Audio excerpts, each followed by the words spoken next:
m'appelle Thomas et aujourd'hui je vais vous présenter le projet que j'ai fait lors du cadre Mon projet en 5 minutes vis-à-vis du M2 d'électronique, d'électrotechnique et d'automatique. Après mon bac S en SVT, j'ai fait 2 ans en classe préparatoire aux grandes écoles d'ingénieurs en PTS-IPT à Roosevelt avant de continuer sur une licence ainsi qu'un master en électronique, électrotechnique et en automatique. En M2, j'ai eu l'occasion de travailler pendant toutes les 2 semaines sur un projet à plein temps afin de pouvoir travailler sur le sujet qui est le jumeau numérique que nous allons développer un peu plus tard.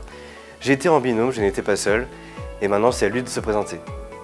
Bonjour à tous, je m'appelle Zachary, je travaille en binôme avec Thomas sur le concours Mon projet en 5 minutes. Donc je vais présenter brièvement mon parcours universitaire qui a commencé par un DUT mesures physiques à l'IUT de Reims. J'ai enchaîné sur une 3e année de licence électronique, énergie électrique et automatique à l'ESIN qui m'a plu. Donc j'ai enchaîné sur le master, là où je me retrouve aujourd'hui en M2 pour faire le concours Mon projet en 5 minutes.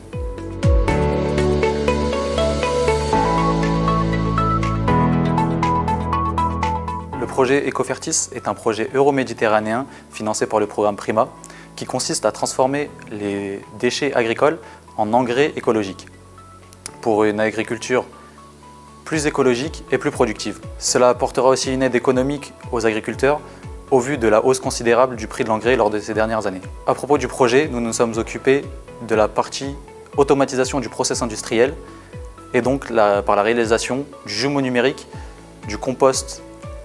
Mon binôme Thomas vous expliquera plus en détail ce qu'est un jumeau numérique. Dans le cadre de ce projet, nous devons développer un jumeau numérique. Mais qu'est-ce que c'est ?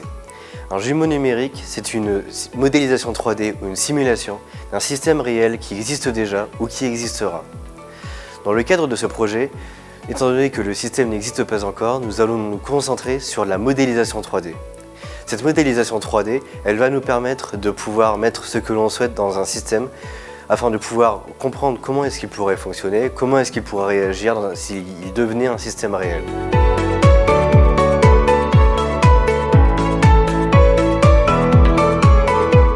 Donc à présent, nous avons dû modéliser toutes les pièces pour lesquelles nous avions besoin vis-à-vis du projet. Dans un premier temps, nous avons donc commencé par faire la cuve principale, que vous verrez juste après sur Emulate 3D, le logiciel que nous allons utiliser. Pour faire cette cuve, énormément de pièces ont été nécessaires. On peut par exemple regarder directement en faisant hop comme ça les différentes étapes qui ont été nécessaires. D'abord de faire un simple cylindre auquel on a donné de la matière, puis mettre quelques petites pièces au fur et à mesure. On a pu donc créer cette fois-ci le mixeur qui allait arriver au-dessus de la cuve. Cet assemblage, on peut le faire directement sur SolidWorks, ce qui donne avec encore quelques petites autres modifications. On peut voir la cuve telle qu'elle est ici, avec la pale à l'intérieur, le mixeur.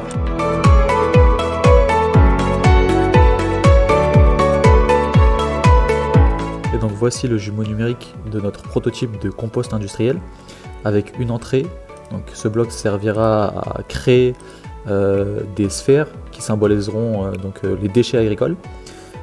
Donc les déchets arriveront dans la cuve, il y a un mixeur à l'intérieur comme on a vu précédemment. Il y aura 3 sorties, une sortie solide qui ensuite sera acheminée vers un four convoyeur et une autre sortie. Une sortie liquide et une sortie gazeuse. Donc voilà comment se comporte notre système actuellement. Lorsque ce capteur là est activé pour la première fois, il met en route le mixeur et à chaque fois qu'il y a des billes qui arrivent dans la cuve, il y a une petite partie liquide, une petite partie solide qui s'échappe. On pourra le voir ici, une fois que les pièces sont tombées, elles activent les pompes qui sont de part et d'autre de la cuve afin d'activer les tanks, les réservoirs respectifs.